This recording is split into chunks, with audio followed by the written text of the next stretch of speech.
Hey, everybody, this is Cameron, and welcome to the Twin Peaks Thought of the Day. My guest today is named Dustin Carpenter, but you may know him as part of the band that has been kind of percolating, if you will, through the Twin Peaks fan community for quite some time. Wisteria Lodge. They are a Pacific Northwest band, and they are getting ready to play not only the Twin Peaks Days Festival, 3 shows, but they're also going to be dropping their album on February 24th. So in 2 weeks is a very exciting time for them. They're going to be dropping their big album. I've heard it this morning. It is amazing. It is fantastic. You guys are not going to be disappointed. I think every person who loves Twin Peaks David Lynch related material, this is and you need some more of that Roadhouse kind of vibe. This is definitely the type of music you need to get. And as I said this morning on social media, every track is better than the last. So it is my great honor to welcome Dustin. Thank you so much for joining me. I really appreciate it. Hey, thanks so much for having me. It's really a pleasure. All right, so let me just start off with some basic questions because a lot of people may not know your band. So let's just start off with, what was your first David Lynch experience? What was the first work you ever saw? All right. Well, that's an easy one. My dad was really into sci-fi. He was an environmental engineer, and my first introduction was probably a lot of people's hated Lynch film, and that was Dune. So it's a good, bad film, I guess, but it holds a very special place in my heart, and I love it to death.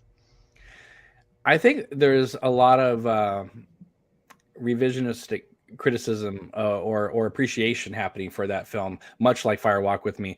While Dune obviously is not going to go down as someone's, I know there's going to be people out there who do think it's like a perfect film. A lot of people say, for the first 2/3 it's great, and then it kind of rushes, through everything, because obviously it needed to be cut because of what Dino De Laurentiis wanted to do with it, and Lynch took his name off it eventually for the TV cut. That being said, if you get the Arrow 4K box, that movie looks more beautiful now than it even did back when it first came out. So I think a lot of people are kind of reevaluating, going, you know what, there is something special there. And I remember when Twin Peaks originally came out, even Harley Payton, one of the series writers, came out and said, I just caught Dune on cable the other night and dismissed it all he wants. There's a lot of Lynch in that film. So Absolutely. Yeah. And I mean, Toto and Brian Eno as well. Strange choices. Don't get me wrong. I love like Alejandro Jodorowsky's dream for what Dune could have become, and I'm sad we never got that film. But there's so much good in it, and I'm so glad that Lynch was the person. Though it pains him. Though I've recently heard he would love to recut it. I heard something about that. So that goes back to when The Missing Pieces came out. They had a screen of them at a movie theater, and I saw this video. I can't find this video for the life of me, but maybe someone out there will be able to track it down. I thought it was hilarious. He came into the lobby and was thanking people. Oh, thank you for coming. They hadn't even shown it yet. He was just kind of getting ready for the premiere of it. And a reporter asked him, well, now that you've done this, are you going to go back and finish Dune? And he laughed it off. He's like, no, right? And of course, because of Denis Villeneuve's version, there's now a lot of interest. And there is sort of this thing that's been happening for the last few years. I mean, Coppola's gone back and retooled some of his films. A lot of filmmakers are doing this. And, I think it would be a great and fascinating idea for Lynch to go back and do this. Doesn't make it's going to like fix all the problems, but how good would it be for him to be able to feel proud to at least have his name on it, right?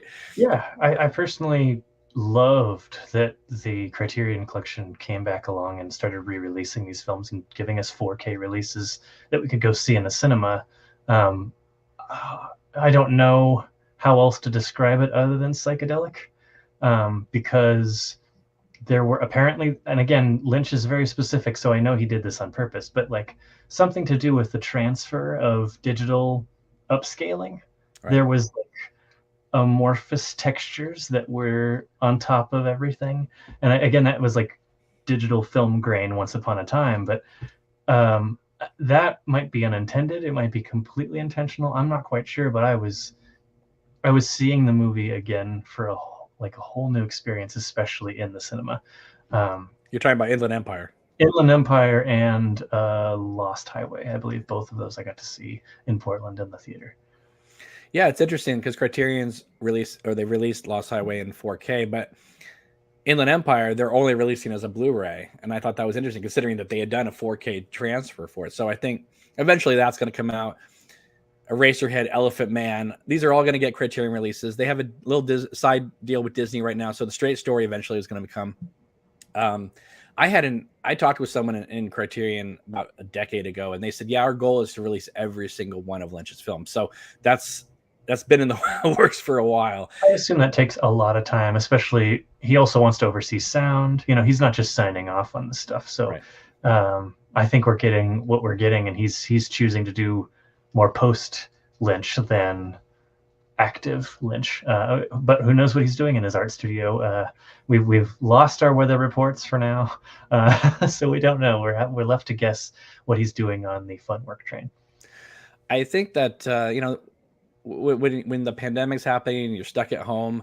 What a perfect opportunity to go back and color correct and fix these things, right? Yeah, and put out fantastic new versions of them. Okay, so when are you first experimenting with music? As I'm going to assume as a child. Yeah, I mean, I was.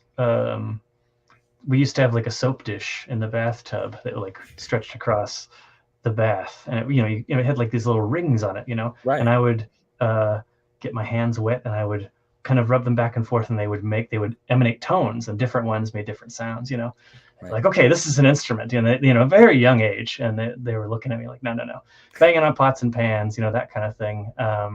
Eventually, after washing many a classic car and mowing many lawns, I did get a drum set, but that was after hauling a bass drum on the bus every day, or a snare drum. And I mean, they were twice my size. I was pretty small. And so that dedication over a couple of years showed that I actually was very interested. And they shoved me out in the laundry room, closed the door. And I was able to make noise and kind of find something that I didn't have. Some inspiration from Ringo, and some going to Guitar Center, and some good people in my life definitely encouraged me to pursue it professionally. When I was a little kid, I used to take a Kleenex box, empty Kleenex box, and put rubber bands on it and pretend it was guitar. And then when I was in 6th grade, I got a Washburn, and I never learned how to play it. But a lot of my friends growing up, they would all do the garage band stuff. And this is like before Nirvana and all that. And they would ask they would come over and be like, "Can we borrow your guitar for today's session?" I'm like, "Okay, fine." And it always would come back like smashed or demolished. They were never taking care of this stuff. And so I never learned to play. And that's the one thing that I wish I knew how to do. I wish I knew how to write music, because that's the one area of the creative process that I wish I had the talent to do, to write music. Well, in the modern era, luckily, we have a lot of tools and augments, so like... but I'm old school. I feel like that's cheating for me. Hey, if everybody else is doing it, but I mean, I get what you're saying. Like, okay, right. Let's get that. Let's go meta real quick, right? Mm-hmm. I trained to be a drummer, right? Drummer. That means hitting things with sticks. And that also means not just hitting things, but like tuning drums, because that's a whole actual science. Along come triggers. And that means these little things that you put on the head, and then that sends an electrical signal to a brain or a computer, and then that's plugged into the PA, and then the PA, it plays that sound. So whenever you hit that drum, everybody thinks you're hitting a real drum. It plays the sound. So what came and became an industry standard was trigger kits that replaced the art form of tuning. And then around 2010s, the drum machine kind of revival, the 80s synths came back. Drummers not needed. We can run that on a backing track. We can put a click in everybody's ear. You are now obsolete again. So I get what you're saying, but I got to test some software that I really love. It's called patterning, and it's a circadian rhythm machine. The idea is, like, instead of a straight line, it's a circle. And then you can choose if the circle moves and morphs and combines with other circles. And I love it because it can do things that I literally physically cannot do. And that's like, okay, great. Now I don't have to worry about it. It's not a replacement for a drummer. It's just better. And that's okay. But it's also like, I would be great on a real drum kit, like, and that has a particular sound. The minute you start sounding like a real drummer with 808 sounds or hip hop sounds, however you want to see it, it doesn't sound as good. It doesn't sound natural. And so they both have their strengths. They both have their weaknesses. And if the best, I think, I mean, we did that pretty well on the record on one of the songs, I feel like, Exit. There is both organic, real drums, and then there are electronic drums, and they're interwoven. And it was really hard, actually, on some of these tracks to go back through, having played with a drum machine for over a year, to, as the professional drummer, be like, well, can I play that better? Or does this serve the song well enough that I don't need to do anything? It's a very weird place to be, but I would encourage you to always pursue your dream, always try new things, and see what new tech is out there that might make your life easier. I'll do that.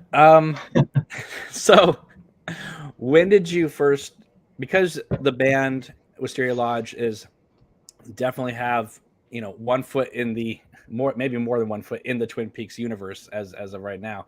When did you first discover Twin Peaks? Okay, this is the fun bit. I had left LA actually, because projects weren't working out. It took about 6 months as a drummer for a single to come out, whereas I had released a solo album, electronic, in about 3 months, and it was on a record. It was on a label. It was pressed onto a cassette. We were able to celebrate that. I was able to tour it. So I was a little jaded by the industry, and so I said, well, let me see where else I'm needed. And there was a dark jazz band in just near Pinecrest, California, a beautiful area. And they said, hey, we're doing this thing. We need a drummer. Come up and stay and get on the record. I said, okay, great. I get up there and they're like, okay, here's the record that you have to learn. However, before you even get to hear that, you have to watch all of Twin Peaks. And I'm going, okay, like, what is Twin Peaks? And they're like, it's a show from the 90s. And I'm like, you know, like, I'm not the 90s guy. I'm the 60s, 70s guy. I like, you're what year is this? Sorry to paraphrase Cooper, but what year is this? Yeah. So that would be probably 2009 or 10. Okay, so right after it's on Netflix and the gold box is out, but before Yes. the Blu-ray set has come out. All right. Yes. And so I guess this, you know, again, this person is a fan, and they're a guitar player, and I actually hold them still in this high regard. They have a lot of influence on my sound. And so I sat through it, you know, and again, I was tormented. I was a different person than I am now. I did not appreciate it. I will raise my hand. I was the person who didn't get it. I was tormented by Firewalk with Me when I first saw it. I did not get it. By literally end of season 2, I'm like, you put me through this, like, because it's like there's this mystery hanging in the air, and you're just like, ow, it hurts me. But at the same time, it laid the groundwork for what would be this dark jazz stuff. And without Twin Peaks, there would not have been the reference of like, now remember that remember the Red Room sound. I want that. It's like, oh yeah, okay. Yeah, I get it, you know. So that, it really actually helped me massively. But that was my introduction, and it's actually the same test I put these two through. I said, hang on for that. I would say that one of the reasons why I think Twin Peaks has lasted the test of time, and I think 30 plus years is lasting the test of time, is because they kept, because it's a insulated town, right? They're not dropping modern references. They kept the clothes fairly conservative. It's like, you know, 50s, little bit 80s, but it's timeless. The music is timeless. And because it was shot on film, when you show it to somebody, it doesn't feel like a relic from 1990. It feels like something, especially, you know, watching the 4K on the Z to A box set, it looks brand new almost. And I think you did an interview the other day where you say, you know, the fact that they don't have cell phones is the only thing that establishes that it's not modern. I also would say if it happened today and the homecoming queen was killed, the media would be all over that town. But today, maybe not back then. But I think that's why it's timeless, is because you can sit anybody down and watch it, and it feels as relevant today as it did then. So when you meet up with the other members of the band Wisteria Lodge, we have named Ryan, Lady K, formerly known as Karen, but she goes by Lady K now. What year is this? When do you guys team up or meet each other? So I have been a touring musician most of my life, and before this, kind of walking away from the quote unquote industry, I was doing meditation music. So I would play at yoga studios and art galleries and that kind of thing. And I would do sound therapy with my modular synth here, and crystal bowls and all that kind of thing. And so I've known Karen for a couple of years. I've known them both for a couple of years. The pandemic happened. I was on the road, and I needed to put down stakes and sit down for a while instead of be on the road, because there was nowhere to go. There was no gigs to be had for quite a little while. Nothing's open. Yeah. And so, you know, I made St. Helens my town, my home, and got involved in local politics and every aspect of it. I really tried to be a citizen instead of just a nomad. And, you know, and it was good. It was really good. So we were left with, well, we have to pass the time since we're all stuck here. And, you know, going through various things, you know, we're all Star Wars fans and so on, but you can only watch those so many times. And, you know, we had gotten together, and we were all variously musically talented, right? Ryan's very talented with piano. Karen is a gifted vocalist. And then I've been in the industry over 15 years. I've been doing this my whole life. And so we wanted to do something, and I we concocted a couple options, you know, cover bands and this and that, and we tried. And so then when we're sitting around, you know, in my mind, I'm like, well, I was put through this test. I wonder. And so I said, well, we could try watching Twin Peaks. And they said, well, we could never get past the pilot. It was really hard for us to watch. And I'm going, And so I said, okay, watch it with me. And if you do not want to watch it past episode 3, you're good. Right. You can walk away, and I won't feel anything. I'll actually understand completely. But that is not fair, because episode 3 ends with him saying, "I know who killed Laura Palmer." So of course you're going to want to see the next episode. But that's the thing. Like, Right. if you really want it, if you want the red room, the mystery, the darkness, the dreams, all of it, you have to go for the ride. But if you're like, dude, I wanted the mystery over in episode 1, like, come on, like, let's go. I want the next story or whatever. Like, again, everybody's different. Everybody has a different pace, a different lived experience. I understand that. I think modern television, though, has helped, because with things like Breaking Bad or whatever, like, people have become accustomed to long form storytelling now, where, like, you know, it's going to take a season or a couple seasons to tell a whole big operatic story. Back in 1990, it was kind of like, let's wrap this up. So. Yeah, I think it just depends, again, what your media consumption is and so on. But I will say that basically by the time we got to the 3rd episode, everybody was wanting to stay up till 1 or 2 to keep watching episodes, and the obsession then began. And so not long after were songs kind of falling out of us, and I was like, okay, I can produce this. Let's see what happens. And we played on a rooftop. You know, again, we kind of did a reverse Beatles. I looked at all the venues in town, and I looked up, and there was a rooftop establishment. I said, that's where I want to play. And sure enough, we were up there, and we were releasing our single as a demo out there into the world. And the rest is history, as they would say. So how fast did the online Twin Peaks fan community kind of discover you? Was it right away, or did you guys have to like reach out to people, or you know? Well, I mean, it's kind of funny. So like at first nothing, right? But then it is what it is. Like, you know, you're around, you start getting in the Twin Peaks Facebook groups or subreddits or whatever. And so then we started seeing jokes and funny things, you know, and it's like, okay, well, we could always do something like that. You know, like we want to be pretty serious, but like maybe we'll make it funny. And so I don't know if you're familiar, but there's like this audio example chart, and it shows like various audio effects, reverb, distortion, chorus, whatever. And I think a band used it as like a cover once upon a time, and they'll use like a bunny, like a hand-drawn bunny. Mm-hmm. So I did that with Gordon Cole when he's kind of yelling at Cooper.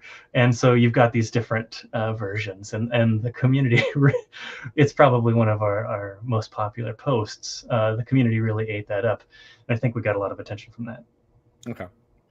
And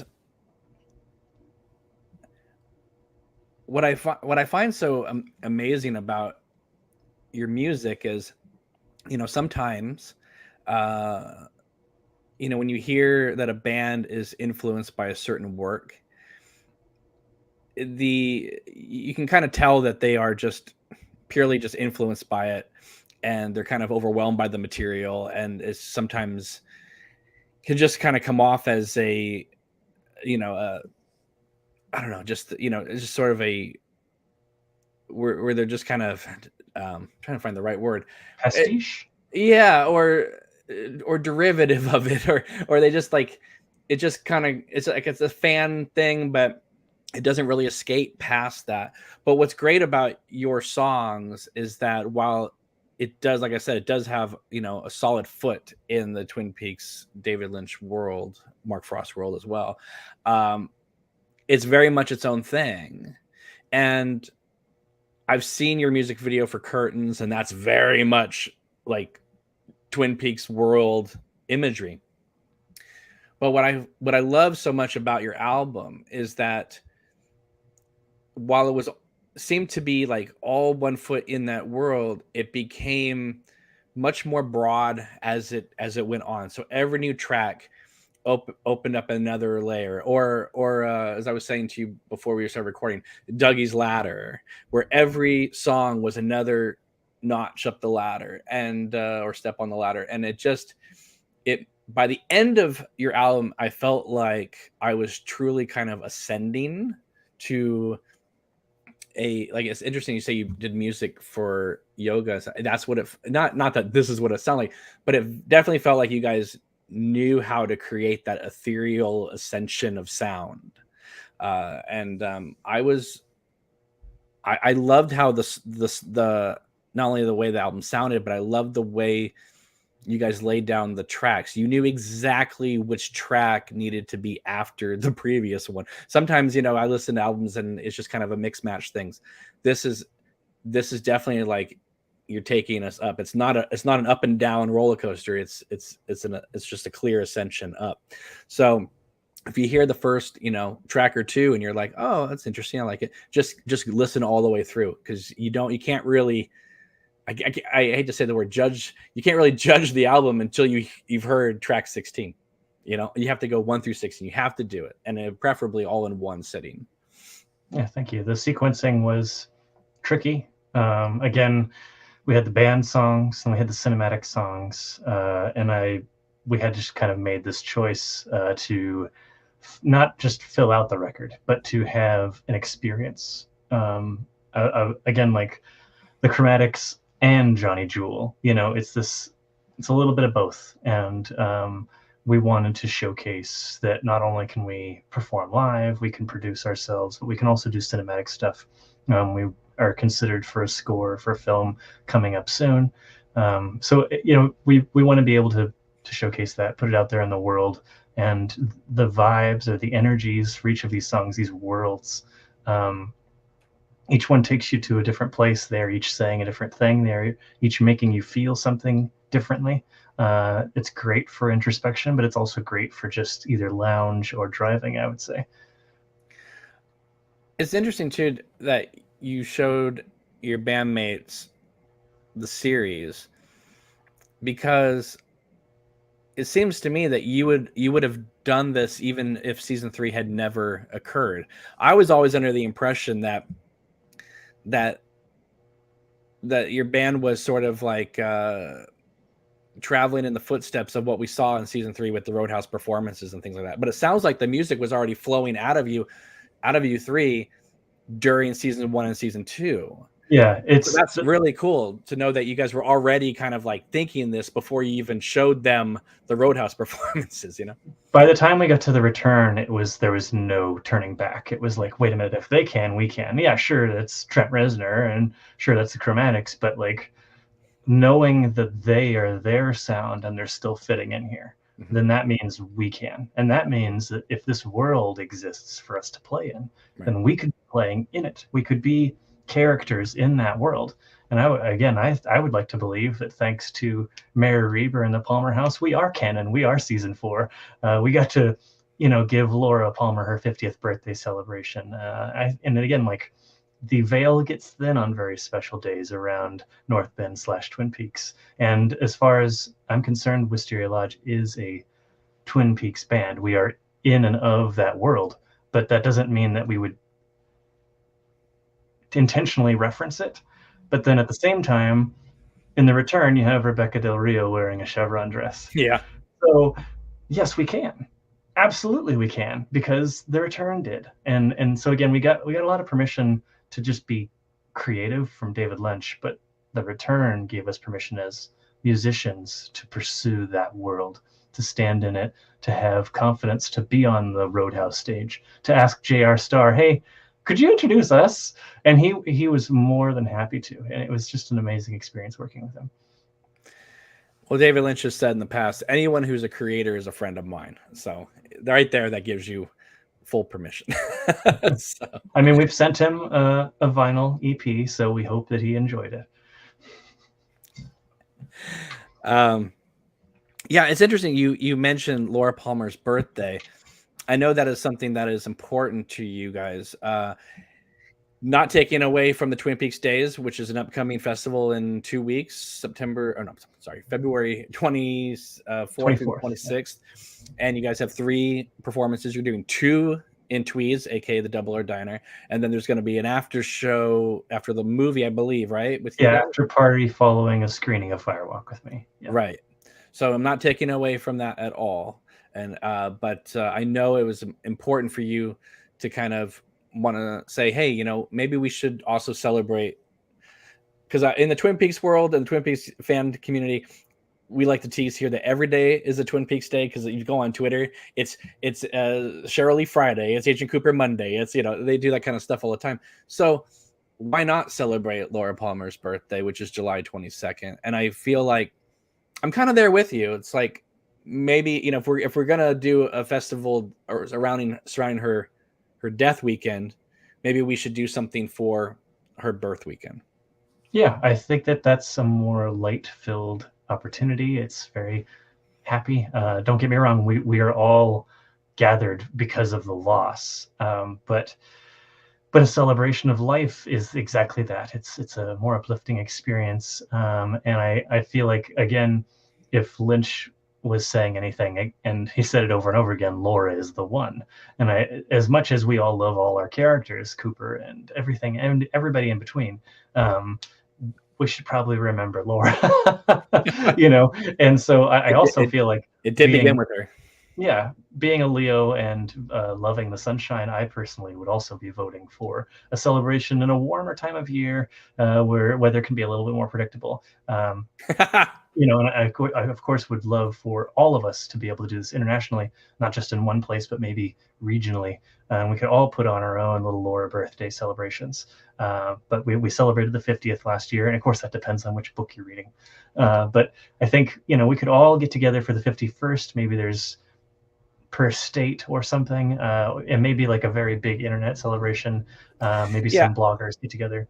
I think whatever happens, it should be live streamed, because there are people all over the world that would love to participate and just can't, or there's not enough room, right? So now, like I said, you guys are performing on the 24th of February, which is the day that well, according to the pilot at least, that Laura Palmer's body was found. But you also want people to know you guys are playing in Seattle on the 25th, the next day. So, can you tell us about that venue? Well, first of all, the two sets at Tweeds are our dinner sets, so they're about 2 hours each. We will be interacting with the crowd. There will be contests, and that'll be very happy and formal and exciting. However, following your screening of Fire Walk with Me, we will be plunging you into darkness. We will be playing an art set, and that we will not be interacting with the crowd until the very end. We will be playing music nonstop, and we do have a special guest saxophonist joining us, which will be ripping those reeds. So please get ready for that. It's going to be the hottest near Lynch experience you can have. Red lights and flashing strobe included. Oh wow! As far as people better get ready to not pass out, huh?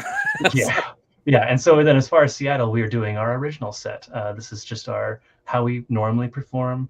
It's a nice hour-long performance. We've got our video and photo visual director there that's going to be making sure we have plenty of content for the coming months to support the record. So the music you're playing at the after party isn't the same that you're playing at Tweeds? No, right? Not at all. I would think if you're plunging people into darkness at Tweeds at 3 p.m. while people are having an early dinner, that might be a little too much. Yeah. No. We're doing dreamy original and reimagined covers during the double R, and so you'll know songs that you might have heard before, songs that might have been in Lynch films, songs that have been in other films. I'll be doing some vocals. Karen will be doing vocals. We'll have some instrumentals. It'll be a real good time. Is Lady K going to be doing the Nightingale? That's all I want to know. Again, if I give that away, well, I'm not going to be there, so if you do, maybe just shoot a quick thing so I can have a little bit to advertise you guys up there.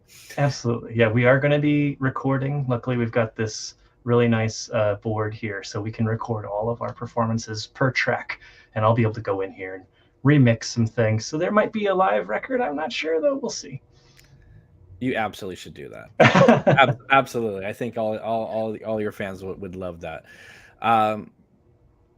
So you were saying before we recorded that you actually made your current album basically where you are right now, correct? Yeah. We most of the synths were recorded here. Ryan and I collaborated on those. Almost all of the guitars are recorded here, and there is basically no massive guitar amp that you can see. It was all this pedal board right here. And there's a Strymon Iridium on there that counts as the amplifier.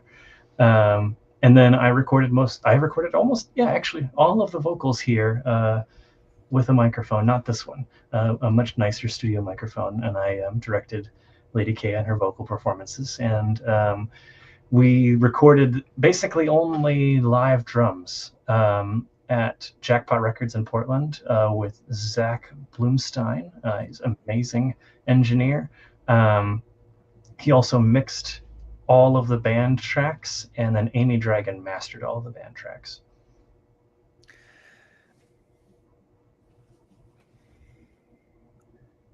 Can I ask about the creative process a little bit?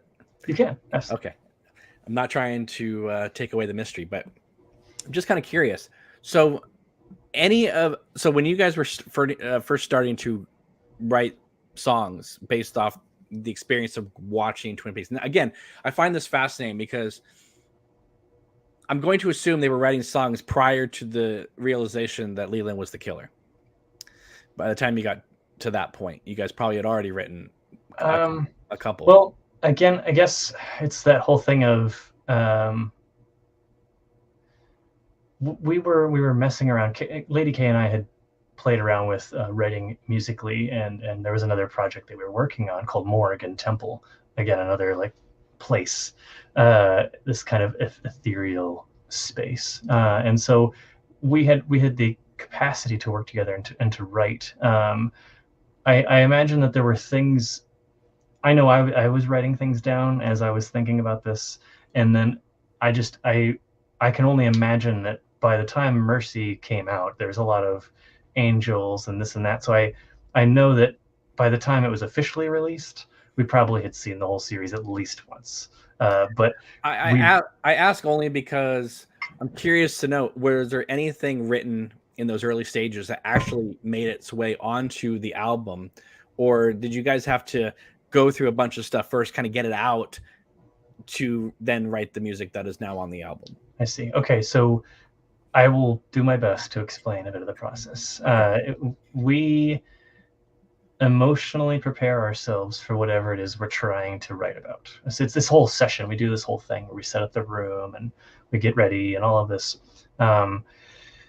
With that charge, with that intention, we look through whatever lyrics we all might have. And then we begin production. So then the idea is I will probably throw down a drum beat. I might throw down a synth. I might throw down a guitar. Ryan will then tinker and throw down something on the guitar, or excuse me, on the keyboards.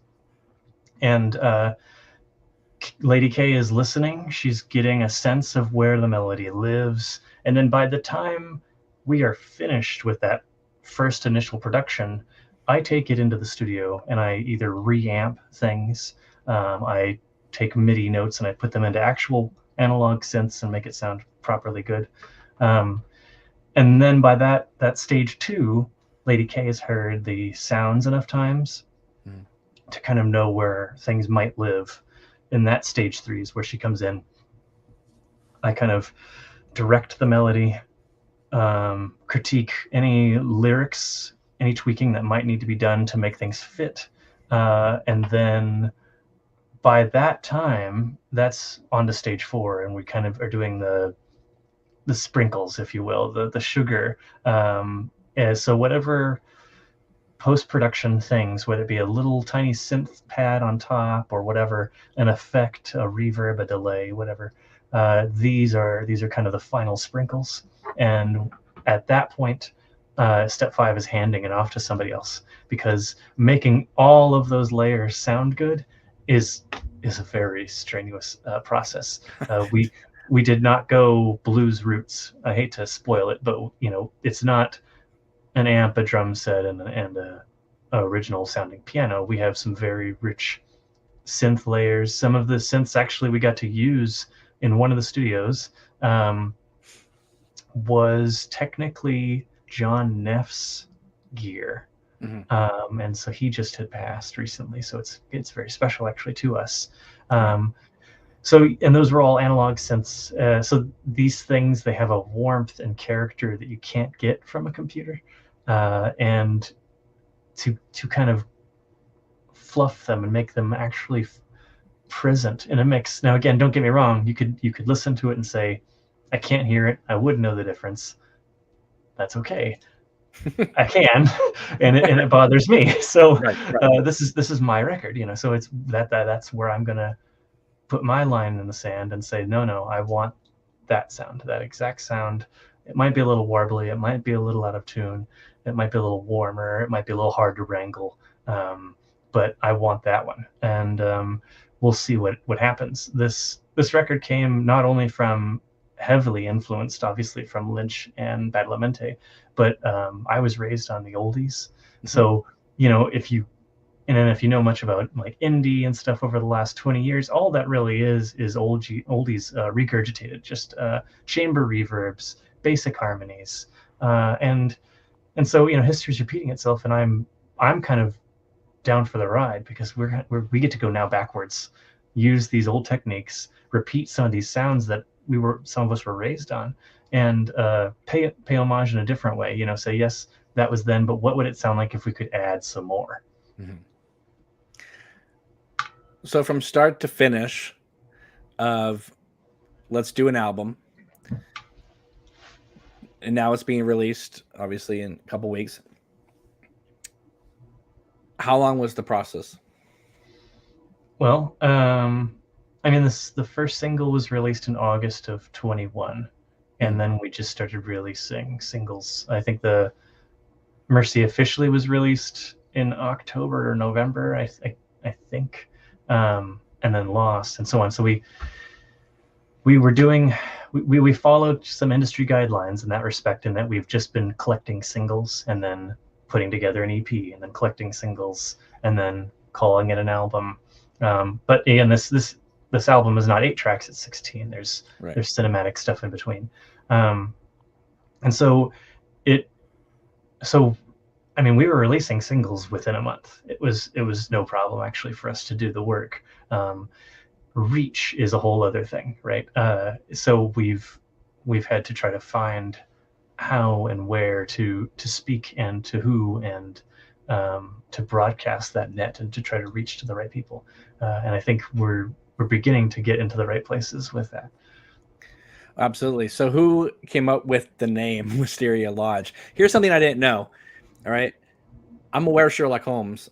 I did not know that there was a story called Wisteria Lodge. I just assumed, as I'm sure a lot of people did, that you're taking, instead of the White Lodge or Black Lodge, and then with the whole Wisteria Unrecorded Night, I just assumed, rather naively, I guess, that, it's Wisteria, that thing that was, everyone was putting those flowers up all over social media, and the lodge. And then someone let me know the other day, like, it's a Sherlock Holmes story. So which is it? Did it come from the Lynch world, or did it come from Sherlock Holmes? Because it's great. Well, I mean, we were messing around with names, and I came up with that idea, and it was exactly that. I, of course, just slammed Lodge and Wisteria together, because why not? And we all just went, oh yeah, that's the one, and we just latched on. And then, of course, I looked it up. I think there was a German DJ who was using it. And then, of course, we found out about the Sherlock Holmes story. So it was one of those things. It was kind of a sour point for Mr. Doyle, because it was like he was done, and he came back and he really didn't want to. He kind of mailed it in. And so what's funny, I guess, is that all these years later, there was, I'm sure you're familiar with the show Mystery that was once on. And Vincent Price would do the intros. And so there was a Wisteria Lodge episode. And so for a little while now, our intro was a chopped up Vincent Price that would welcome everyone to Wisteria Lodge.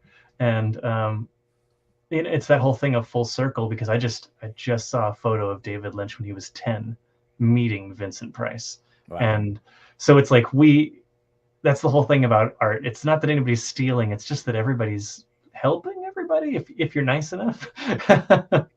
Well, yeah, I mean, somebody that, it's so funny how, because Hollywood, takes people for granted, but one of the people that Hollywood definitely takes for granted is Chris Isaak, right? And Chris Isaak, back in his day, besides being an incredible, talented musician, I've met the man. He couldn't be the nicest. He couldn't be more nicer than ever, right? The fact that David Lynch used him in Wild at Heart and Fire Walk with Me. John Waters used him in a film. Bernardo Bertolucci used him in a film. Jonathan Demme put him in Silence of the Lambs a year before Fire Walk with Me, right? Playing an FBI agent. It's so funny how, like, people think of Lynch and John Waters and Jonathan Demme, like, if you're a fan of one, you typically are a fan of all of them. But it's interesting how Chris Isaak, like, wove that, they all were attracted to his energy. And so that's just kind of funny. It's like, yeah, it's like David Lynch and Vincent Price and then Arthur Conan Doyle. It's like, and then you realize that's all intertwined, right? Because, like, for instance, in Twin Peaks, right, in the second episode, or episode 1, as people like to say after the pilot, where Truman says, I better start to, study medicine because I feel like Dr. Watson, to Cooper Sherlock Holmes. So it's all intertwined. And I think if you are truly immersed in the creative process, your instincts bring it all together. Yeah. I mean, it's just the whole thing of, like, lived experience. And Lynch, again, won't explain anything, but I just, through my experience, there's been at least 2 schools of thought. One of them is, read the piece of paper, do it as the piece of paper says, on time. Do not deviate from piece of paper. And the other school of thought says, what piece of paper? This is all coming to me right now, and I am doing it live. Improvised, no school, no thought, no theory, just here. And if you like it, I don't care. And I'm trying to live somewhere in the middle. Right. Because don't get me wrong, like I love to improvise. I love to play, whether it be blues or drums, funk, all sorts of stuff. But you have to kind of make songs for people to put their teeth in. You have to make lyrics for people to understand. You can't just do free form sound. A lot of, I mean, you can, but Yeah. again, just know that your reach will be smaller and smaller and smaller the more specific your stuff. If you make something that's approachable, that is accessible to people, and that is purposely reaching to heal or get to their heartstrings, help people move through something, it's probably going to reach people more, and it's probably going to have a better impact. My feeling is it's best to have a solid plan, a solid blueprint that you can then deviate from, but then you can always come back to it because it's there. I remember years ago hearing from Jodie Foster saying that when she was on Taxi Driver, that Robert De Niro knew the text backwards and forwards, left, right, every which way, because he knew he wanted to improvise, but he also wanted to be able to know how to come back to the text. And I think, for all the importance we give to Lynch and his, he comes up with this way of doing this, and this was kind of improvised or this, all of his films have scripts, and if you read the Blue Velvet script or the Fire Walk with Me script or the Wild at Heart script, like the movie is there. There's a lot more, right? I mean, he writes more than he writes more than we see in the film, but then he shoots more than what's in the script. So a lot of times, they'll talk about how he'll shoot sometimes 12, 15 hours for a film. But it never was meant to be all that long, but just, he's going to shoot the film. And, because and while Inland Empire may have been shot on the daily, I think that was more of a fun experiment for him. It's something different. But I mean, if you look at all of his films, I mean, the reason why we remember them, besides all the other aspects, is because he had a solid, foundation to work from. I think there's something to be said about emotion and text. I think, like, the reason why we love Lynch films is because they weren't a book first, if that makes sense. Mm-hmm. And we don't have a reference point. We only have the film as the holy text, or whatever, Twin Peaks, whatever. And so there's something to be said about that we can read a script and that it'll still never come close. And that's what, I guess, the beauty of art. Don't get me wrong, the power of words is great, but to look in someone's eyes, that's something you can't write sometimes. You can do your best. There are things we try to put into words, but if you show someone, you give them an experience, then you might be changing hearts and minds a little faster. I would love to bring up Ronnie Rocket. I would love for that film to exist. It's beautiful. It's one of the best scripts I've ever read. but are we ever going to get that film? Question mark. Probably not. I feel like that's all that Lynch ever wanted to say and could say. His whole everything is right there. And I'm just I'm sure he's a little sad too, but I'm sad that we'll never get to see that film. Sometimes I wish I could. I know David Lynch wouldn't want this, but sometimes I wish I could see an alternative universe. Like, what would have happened if Mel Brooks had not given him the chance to do The Elephant Man? I have a feeling that David Lynch wouldn't have quit, but what would he have done? Would he have really just gone all out and just done Ronnie Rocket the same way as Eraserhead? What would have been his career like then? Because it's like, if it wasn't for, he was working on Blue Velvet, writing it, but if it wasn't for Dune, there is no Kyle MacLachlan being cast in Blue Velvet. And if there's no Blue Velvet the way we know Blue Velvet, there's no Twin Peaks, right? And if there's no Blue Velvet, there's no Meeting Angel Badalamenti. And so it's just like, it's so amazing how like one film basically charted the trajectory of everything that would come after. It's like, if he had done Blue Velvet with, not actors we knew, and was able to use the Shostakovich music, it's a totally different movie. Yeah.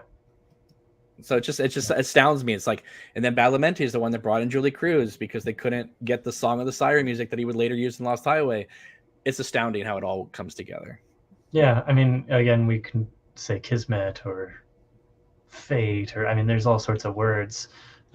Sometimes the more words, the worse it gets. But like, we are again for generations, just like people talk about George Lucas and how he changed film or whatever. I think we people are going to be talking about David Lynch, Mark Frost, and that whole team for infinity, because we are not only is there mysteries to constantly unpack, to have different perspectives, but it's that whole thing of it all constantly referring on itself, and Lynch having this love for golden era of Hollywood, the various writers and directors and the crew that was constantly referencing and looking back at TV and pop culture, and it's this amazing self-referential piece that, again, The Return, many people would call it his magnum opus. Like, this is it. This is everything I've ever done. Also, it's hidden in here, by the way.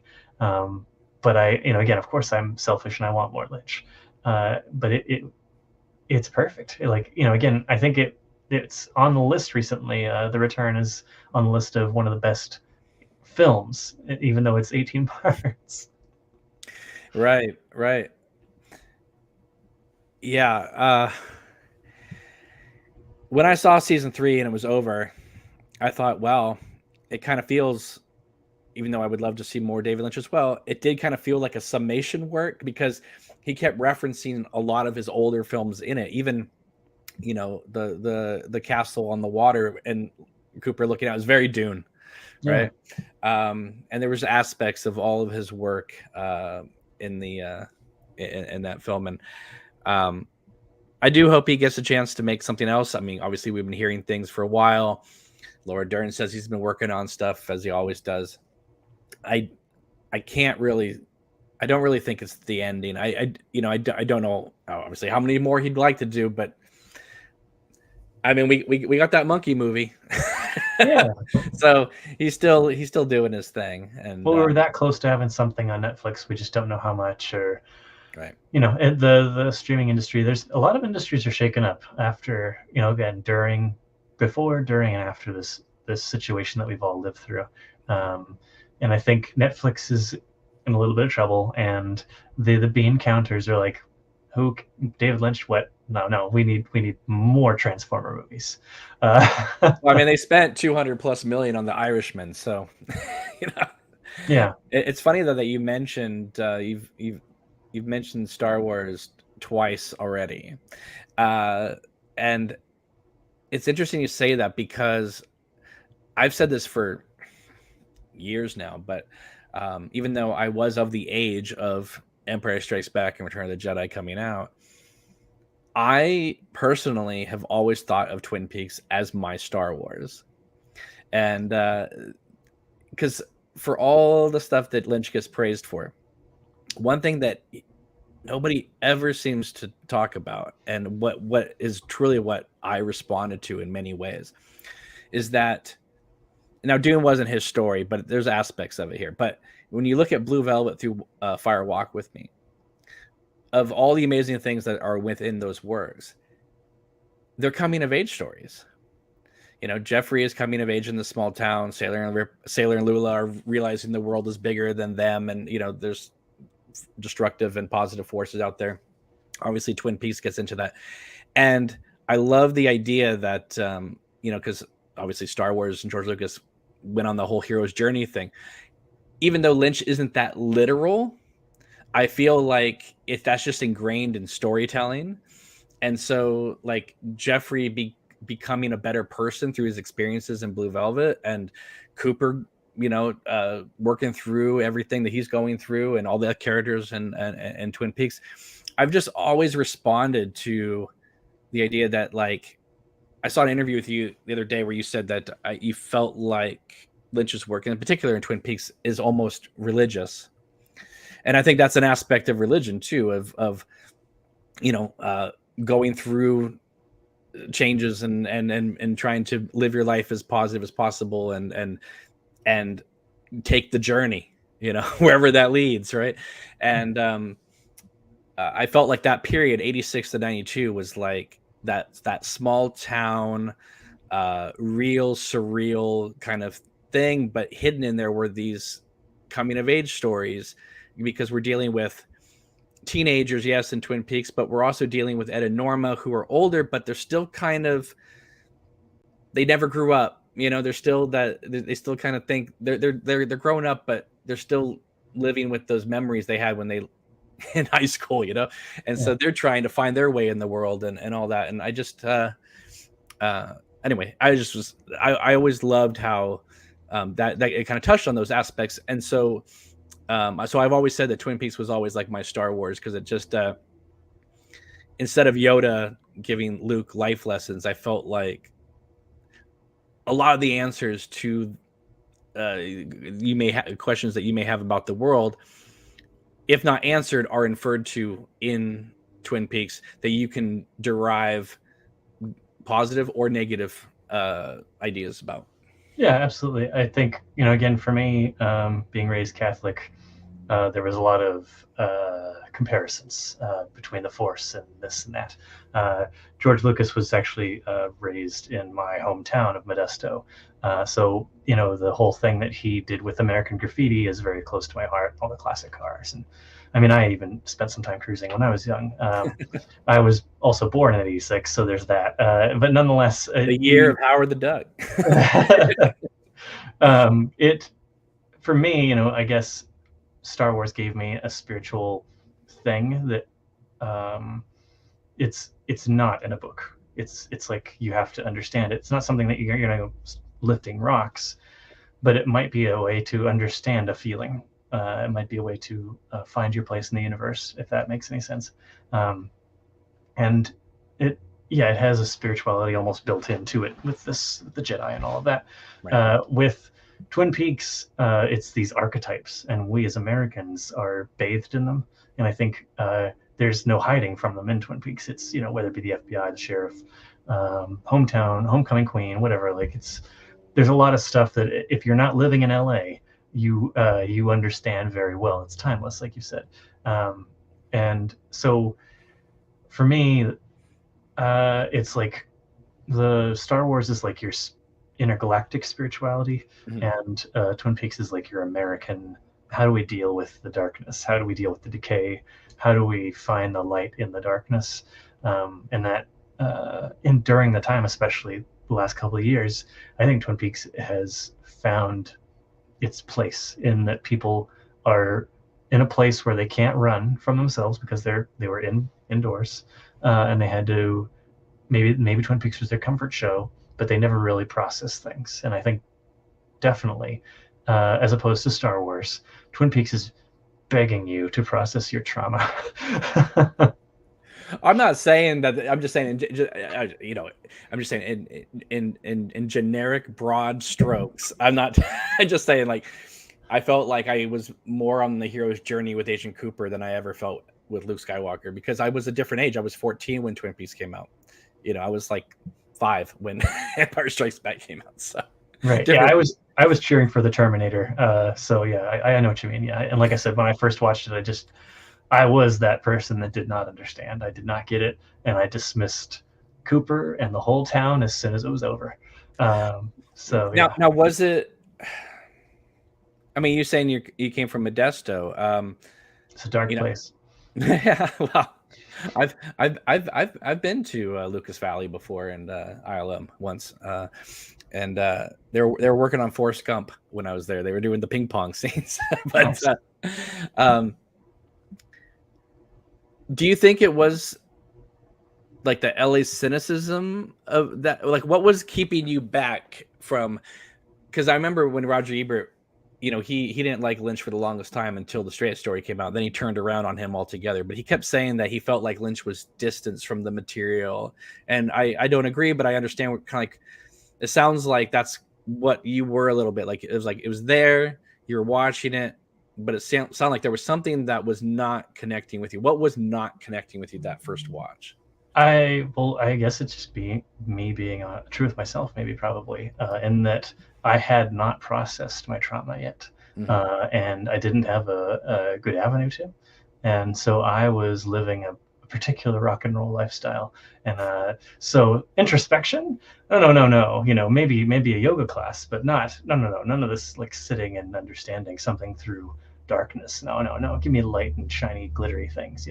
And that was where I was at that point in my life. And And when as far as when did it connect for you then?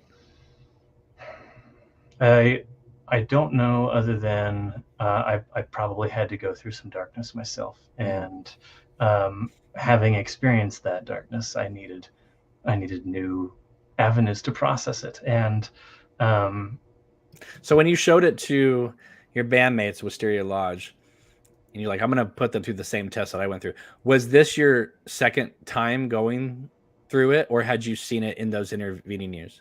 Yeah, it was my second time, and I'd watched The Return when it came out, and again I was like, okay, at the end. Right. So, but again, I was still processing some stuff when I watched The Return. I was in a pretty dark place. So to give it a go again, but to be in an open heart and in a place where it was like, okay, I'm letting things affect me openly now, and I'm going to process it. I'm going to work with that energy, whatever it is. I guess maybe it came after certain films, some very strong art house films that shook me up a lot, and those, The Congress is one of them, and I will try to remember right now what the other one is, but I sampled it from one of my records, and it is very special. But it again, it's technically the whole movie is a walking through the handbook of the Tibetan Book of the Dead, in just a very painfully psychedelic way. It's not something that I would recommend for children or for many people to watch over and over again. This is not like Twin Peaks where you can keep on rewatching it. It's probably I'm good one-time thing, but somebody had to make this art, and someone did. And so these things that deal with death and loss and life make you question, make you think about yourself and your place in the universe, and what you want to do and contribute.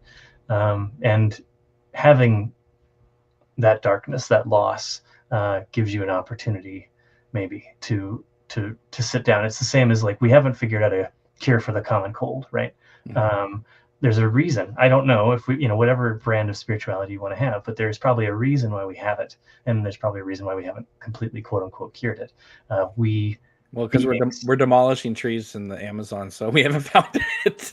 There's that. I mean, again, one person and people in societies, it gets, macro, micro, but like, we as a people are both physical and energetic, and sometimes the energy gets tired, and the only way to have you stop is to have the physical or the matter stop, a cold, whatever. And hey, everybody suffers.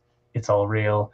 I'm not diminishing anything, but just to put on that spiritual element of, we haven't figured out the common cold, because there's probably a spiritual significance for it. You need to stop, process, reassess. I know for myself, at least, I can say that the times that I've had the biggest flus or biggest colds were right after a tour. Absolutely. You all the adrenaline is done, and then your brain is freaking out because you're like, well, how do I pay rent? Where am I going to go? What am I going to do? I've got to figure out the next leg. What's the next album? And it just stacks and stacks and stacks.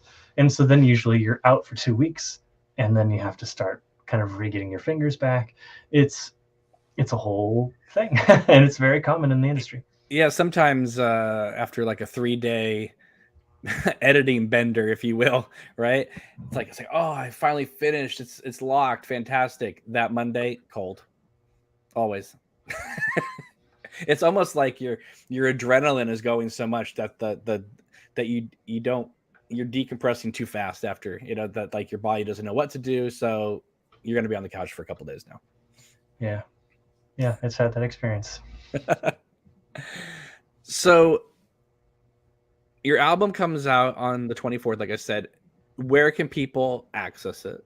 Okay, it's going to be everywhere you stream music, of course. Apple, Spotify, TikTok, whatever. TikTok. Oh, sure. Yeah. So if you go onto Instagram and you want to like have one of our songs in your post or your TikTok, your Snapchat, whatever, it's all there. So you can have Mercy for one of your dances. Maybe you can make a Mercy dance for us. We'd love to see that. We are also releasing our music on Bandcamp. So if you'd like to support us directly, that's really the best way. There will be a Bandcamp Friday, the first Friday of March. So if you want to give 100% to us, Bandcamp Friday is the best way. And then on the 24th, we're going to be launching our next crowdfunding campaign to press a vinyl record for our LP.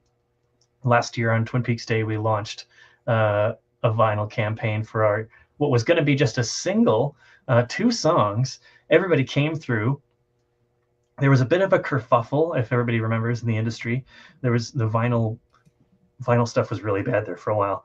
And we got kind of a little lucky break, and we had 2 songs ready, and so then we pressed an EP instead. So our 4-track EP is out. The vinyl record, of course, we're down to just the copies that we're bringing to Twin Peaks Day, and then we're keeping a couple copies for our high tier goals, so people can get not only a copy of the new LP but the EP, as well as all the little merch and trinkets that we have to go along with it.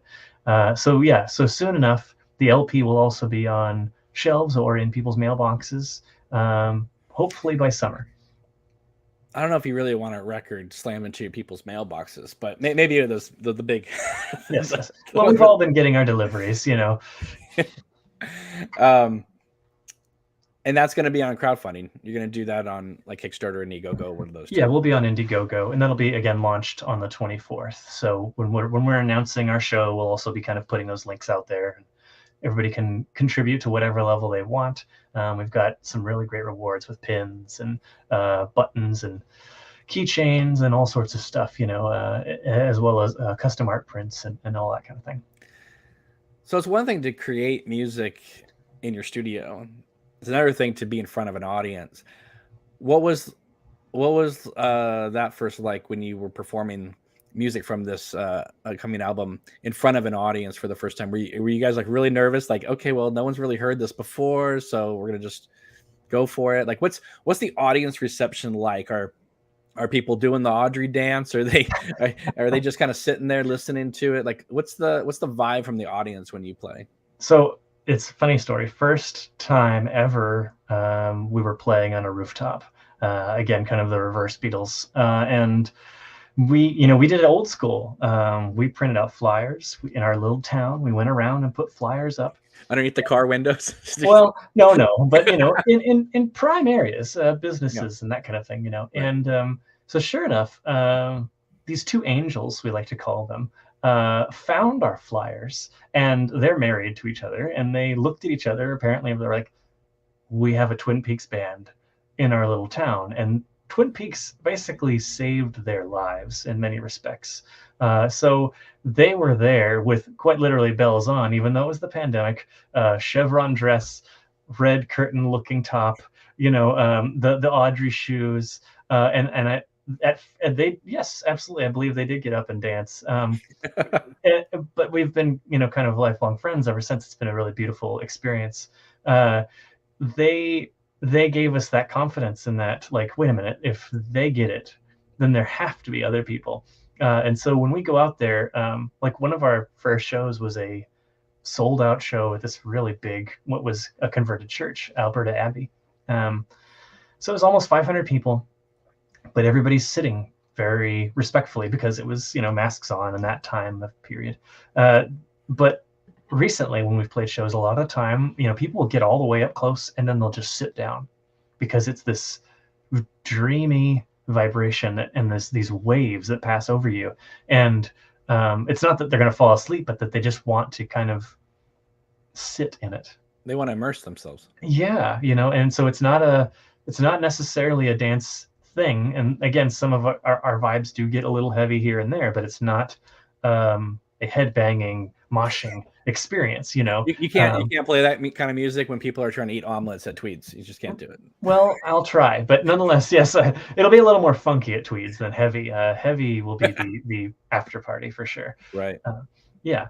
You got to get some pictures of the after party because I'm not going to be there. So I'd like to be able to showcase you guys on there. Even if you shoot a little video, I can post the videos too for you guys. Now I have to ask you, how'd you get Kimmy Robertson on the album? It was really nice.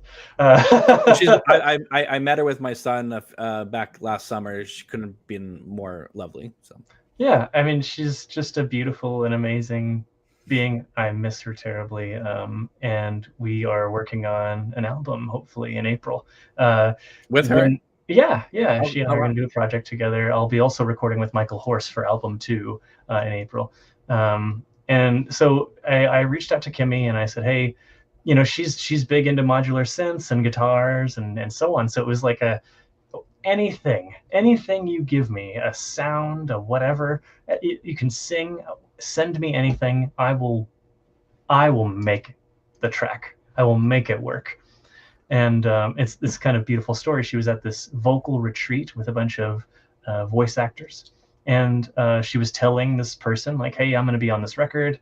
I'm really excited. It's this band, Wisteria Lodge. And can I borrow your harp? And she's like, well, Kimmy, I can play any scale, any chord, anything you want. I can play it. Just record me. And she's like, no, you don't understand. And so she grabs the harp, and the wind picked up particularly heavy at that moment, and the wind blew through the harp and it kind of played the strings, and she's like, oh my god. And so she busts out her cell phone, presses the voice record, and she just holds the harp up, and so we get this kind of sound. Some of the distorting of the wind I used to create the bass sound, and then I processed the wind through the harp, and that's very important in the Lynch verse, the wind, but that the actual wind played the instrument, and that you could hear the birds outside chirping. It was just, it laid into the, again, if you have the key that is Twin Peaks, you understand who we are. If you listen to that track, it's just kind of a pretty mid track. It's nice. But there's always music in the air and the birds sing a pretty song. That, I think we nailed it. That is the type of stuff when we talk about intuition and Lynch and leaning into what can be without words or a book or anything pre-written. That's the kind of surprises we like to play with and have fun with. Your use of wind is very, very good on the album because you don't overdo it, but when you bring it in, it's very effective. Thank you. So I was, being a Lynch aficionado like I am, I was like, yeah, they know how to use it. They know how to use it. Like, it's just you hit the right notes, the right chords. It just I personally think it's a beautiful album. I'm gonna do everything I can to let people know about you guys and the album that exists and get the word out there and all that. So it means a lot that you shared it with me, and I'm hopefully people have really enjoyed this conversation talking with you, because it's been a real pleasure learning more about you and your band and the incredible album you made. And I just want people to know that the album is called Spoken Secrets. I don't think I said that. So if you look at Wisteria Lodge or Spoken Secrets, it should come up on the 24th. I'm going to assume, what time on the 24th? Just midnight 24th? Yes. So technically, 9 p.m. on the West Coast. If you're up and paying attention, you can listen early. Yes. But midnight. Hear it on the 23rd then, if you're on the West Coast. Yes. Fantastic. You can be riding your bike with James through the woods and just listening to it. Absolutely. All right. Now, Dustin, before you go, I have to pick your mind about this, because you being a huge Lynch fan yourself, you did say to me in our chat before we started recording that you actually had seen my film Queen of Hearts. So I just have to ask you, be honest, what did you think of the film? Okay. My response is it was absolutely beautiful to see your continuation of the dream. You had me on the hook from part 1. And so it would not be Lynchian to have an ending that made perfect sense or that didn't leave my mouth on the floor. So you succeeded in multiple ways in that. I think you nailed a lot of the vibe. especially if it feels like the pacing was more in akin with The Return. I like slower pacing in films. Again, like Lynch cursing about who cares how long a scene is. Like I'm with them on that. So I liked your pacing. I liked what you did. It was, of course, it's one of those things. You're using actors that aren't the actors, and we are all mentally going there. So I was mentally going there with you. I felt kind of okay that a different actor was going to be playing Cooper, because we were dealing with a younger version with the whole Caroline thing, and I figured, you can be Kyle when he drives into town.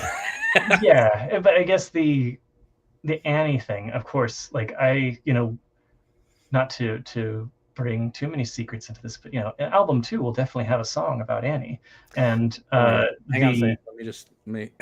I'm so happy because when people do this, is not everybody, folks, but I'm just saying the gist of it. When people do these like character collages and beautiful artworks of Twin Peaks characters, Annie is never a part of it. And I understand, because they want the whole Cooper Audrey thing to happen, but they leave out Annie. But I wanted to show with my film how cool to the mythology Annie is or could be. I mean, it was David Lynch himself that put her in Laura's bed to give her the message. So obviously she plays some role and wasn't just Cooper's love interest for the 6 episodes of season 2. Yeah. No, I think it's really special to a lot of us, because some of us try really hard at love, and sometimes the situations are outside of your control. And so I feel like some of us have had that experience, and Annie and Cooper's love it's a painful one. And you, again, showing Wyndham and that experience, to be honest, I think anybody can shoot a movie, but shooting something with any form of terror or horror or fear is a million times harder. And I think a person that had no prerequisite, just as much as a person who has seen Twin Peaks, could feel some of the terror and the horror in what you were doing in some of those Wyndham Earl moments. And you succeeded again in that respect. Well, him and Caroline are definitely not the portrait of happiness. So. Yeah, but I think it's that whole thing of, with Dougie, like as a person who has no Twin Peaks reference, like you watch The Return and you're like, why are people like that to Dougie? Like, why don't they actually care? Why do they only skin level care? And it's like, well, that's the experience of being alive, especially in America. Are you okay enough for me to walk away? That's all. I can't be culpable. I can't be responsible. I just need to know in my heart of heart that I can sleep, and so that they illustrated that very well with Dougie, and it's full circle, man. Well, yeah, it just meant a lot to me that you took the time to watch it, because while I know, a lot of people out there have seen it, I haven't really met a lot of people that I know, like, that I've met that actually had seen it. So the fact that I appreciate your guys' talent so much, it meant a lot that you had said that you had watched it and you had watched the whole thing, which made me really happy. Yeah. Trust me, I was one of those people that as soon as it came through, I was watching. Like, I had notifications on. Wow. It was like early morning watch just for me. And so, yeah, it was very important. I think you did a great job as Gordon Cole. I was sad that I didn't get to do it, but at the same time, I didn't know you. I tell you, I was looking for an actor to do it. Oh, man. And then Maddie, who plays Annie and helped co-produce the film with me, she said to me, we're not finding an actor for this. And I know you can do the voice, because I used to just do it for fun. And she goes, David Lynch played the role. It would make sense for you to do it. And I was like, don't do this to me. So anyway, I just kind of talked into it. But if I had known you, I would have said, please, Dustin, come on down. I would have loved to throw on the Gordon Cole voice. And I love that suit vibe. And again, we're playing with archetypes too, with our image, and living within the Lynch verse. And I think you did a great job. Everybody involved, all the actors, the crew, and the people who contributed and supported it, who have been really nice. I think that's, it takes a village, and they were incredibly patient because they knew it was taking a lot longer than I was expecting it to. And we had ups and downs where people would, join the film and then they would leave the film. You know how it is. And it's just kind of like, oh my God, this is going to take forever. And then we got 2 weeks from finishing the shooting and then the pandemic happened. So we had to like sit and wait for like 2 months. And then we basically just finished the scenes we could do, right? And we had to like work around the scene. Now, luckily, in editing, I was able to work it so that you don't feel any of the gaps. But 10% of the film or the script was never shot, so there's still like a half hour of the film that never was filmed, which was going to be if we had started a month earlier, right? It would have been a little bit longer. But it's funny because when I originally conceived that story, it was going to tell Annie's story and Caroline's story, and then it was going to build until the two women were looking at each other in the red room wearing the same dress. Yeah. And then I figured, okay, Annie's going to give the message to Laura, and I figured that would be kind of it. And then when season 3 came out and then the final dossier came out, I was like, well, I'd be really dumb to not put this stuff in. Right. The fact that Annie was completely left out of the secret history of Twin Peaks, but then she has this whole thing in the final dossier, and then they name drop her once in the return, and I was like, it'd be really cool if we kind of weave the stuff in there and show her in the hospital saying I'm fine, and then tie it all together where it's like, okay, well, if she visited Cooper as a little kid and she visited Laura, then why don't we when we have Cooper and Carrie together, now we can bring Annie into it together and kind of,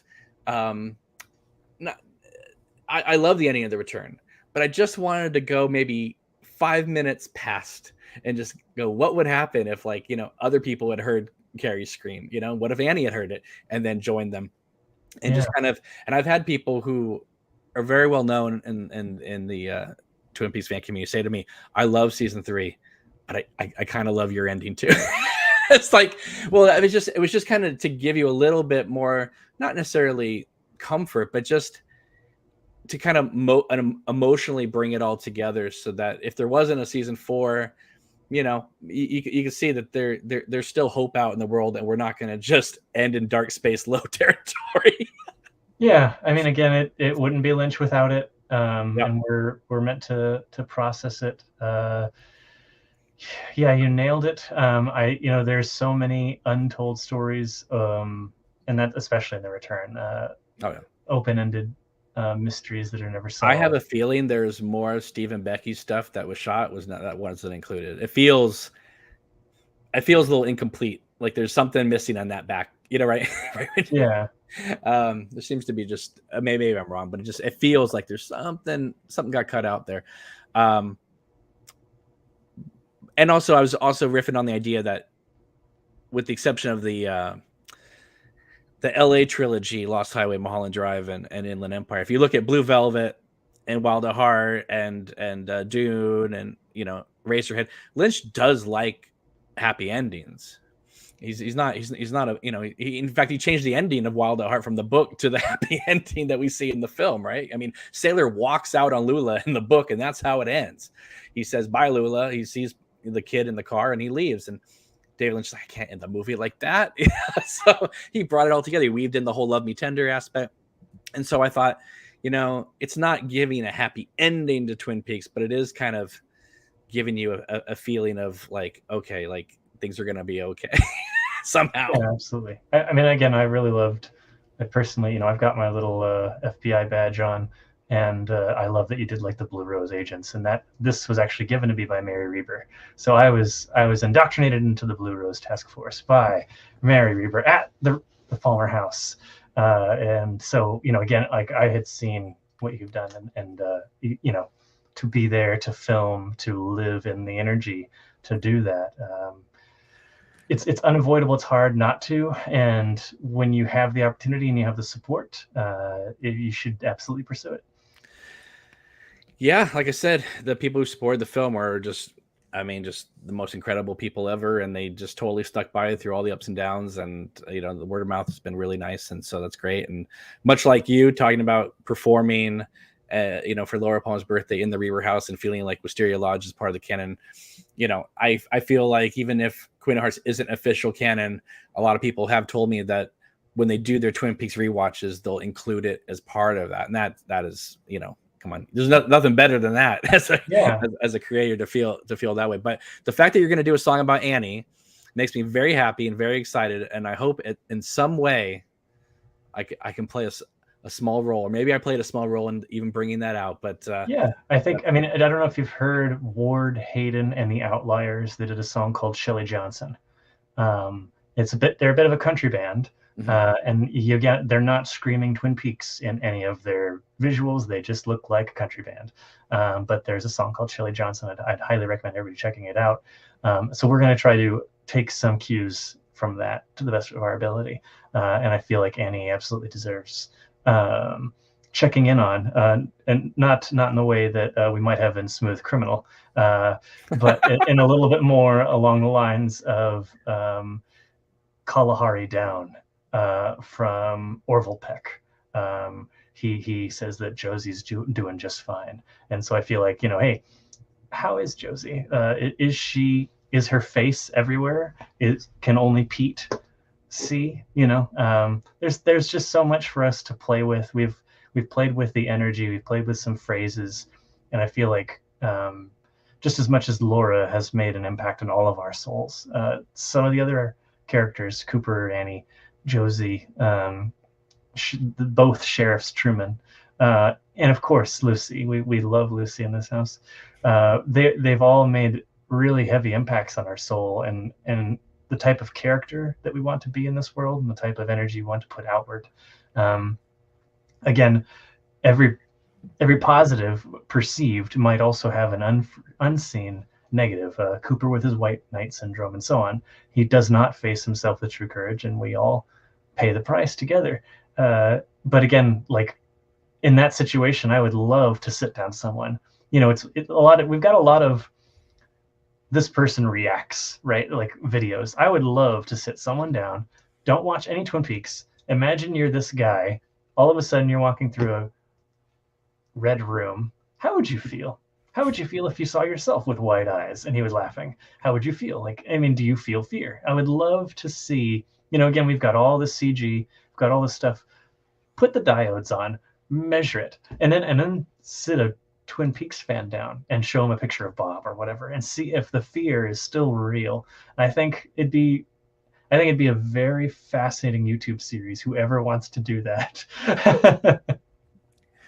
Well, David Lynch put angels in the lodge at the end of Fire Walk with Me. So because everybody has their own experience in the Black Lodge, according to what Hawk says to Cooper, I felt like, Annie walking through the Black Lodge with the procession of nuns was quite appropriate.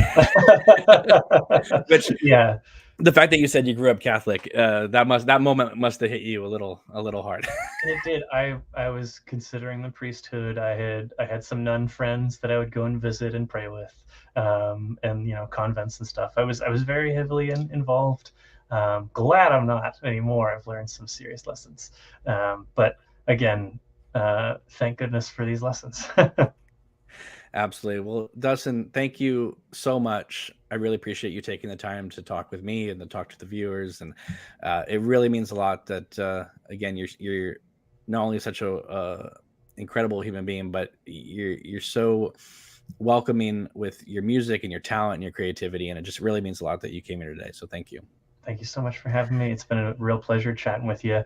I look forward to whatever your next creative endeavor is. If it's a film, a project, a musical, collaboration, whatever. Keep up the hard work. I may be contacting you when you get closer to that Annie song. Yes, let's do that. Let's do it. So if you're at the Twin Peaks days, I get kind of sometimes people biting back when I call it a festival. I guess it's an event. I don't know. It's a 3-day thing. I don't know what else to call it. It's special. It's hootenanny, whatever you want to call it. It's exciting. Well, whatever it is. It's the Twin Peaks days, but it's like the 24th through the 26th. Mm-hmm. They did sell out the VIP tickets. There were only 21 of them, so they were going to go fast. But there are individualized tickets for each event, which you can still get into. So check it out if you're in the local area. I would be there if I live locally. And then obviously Wisteria is going to play the next day in Seattle.